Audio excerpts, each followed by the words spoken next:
Hello, Steve. Today is Tuesday, April the 8th. And today was not a good day for Canada. And that's because on this day, 3 Canadian teams were eliminated from Stanley Cup playoff contention. And sadly for me, my team, the Ottawa Senators, was one of those 3 eliminated. Although, to be fair, the hope of making the playoffs was extinguished a long time ago. Ottawa basically did not play good enough hockey to qualify for the playoffs, especially in the defensive end. In comparison to last year, when the goaltending was just completely out of this world, this year, the goalies came back down to earth, and it really showed in the record. And while I'm sure there's quite a few Canadian fans out there who aren't happy to hear this, I'm pretty happy to announce that the Vancouver Canucks and Toronto Maple Leafs both failed to make the playoffs today. And that makes me happy because I dislike both those teams very much. This one really has to sting for Leaf fans, but to be honest, it's not really all that surprising. One of the best stats to indicate how good a team really is one known as Torsi.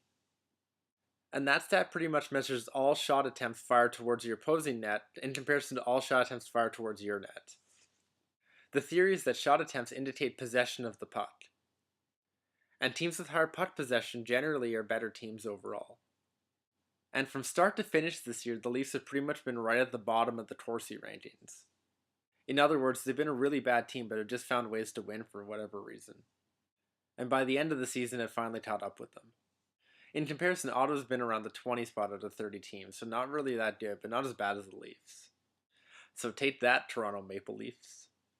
The last game of the regular season should be fairly interesting, even though no playoff implications are on the line. The only thing on the line in the Sens and Leafs Nets meet is pride. And potentially which team finishes ahead of the other one in the standings, aka pseudo-bragging rights. So Steve, I congratulate your team, the Detroit Red Wings, for being 1 win away from qualifying for the postseason. But of course, qualifying is only half the battle. In your last video, we talked about continuing more of our prediction challenges. So once the Stanley Cup playoffs are all set, I think we can add that to our prediction type challenges. I think we'll keep it fairly simple. There'll be 15 playoff series by the time the Stanley Cup is won, so we'll just pick teams each round. As for March Madness, that came to a close on Monday. 7th-seeded Connecticut defeated 8th-seeded Kentucky. And needless to say, nobody had that in their bracket. I know you decided not to do a bracket seed, but you actually had a pretty good shot at winning this. Me, my brother, and Judge Fudge all did pretty poorly. We all lost to President Barack Obama, and also disgracefully, we all lost to the coin. And that shows how unpredictable sports can sometimes be. I still can't believe that we all lost to the coin. A coin. It wasn't all bad news though, because one person in our pool did actually beat the coin and Obama. Moving on to challenge progress has been an eventful couple of days. On Saturday, I added 1 new dish to my recipe collection.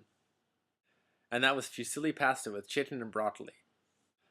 I'll make sure to show you pictures of that meal later. I'll also mention that the Rad Bromance cookbook had an entry for that added to it.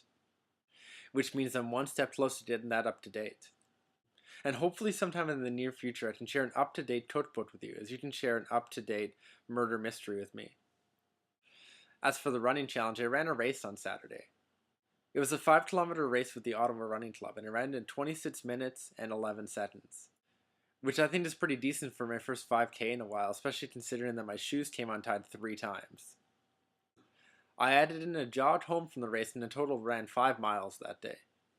Because I haven't run a race in a while, or I'm trying to go as hard as I can, and also because I haven't run quite as far as 5K in a recent while, I ended up being pretty sore the next couple days. So I ended up taking Sunday and Monday off to let my body recuperate. And today I got back to running and ran 5 miles. So that ups my total on the year to 42.5 miles. So I feel like I now have at least 2 challenges that I'm making really good progress on. Finally, to end up with the battleship, your shot was a miss, and my shot is going to be G2. G1 and G3 were both a hit, so conventional wisdom says G2 probably is containing another hit. That being said, I'm actually hoping it's a miss. Because if it's a miss, I did 2 ships. So I look forward to seeing your next shots, even though, as you said in your last video, I already know what those shots are going to be. That is, unless you decide to change it up and go rogue on us. You wouldn't do that now, would you?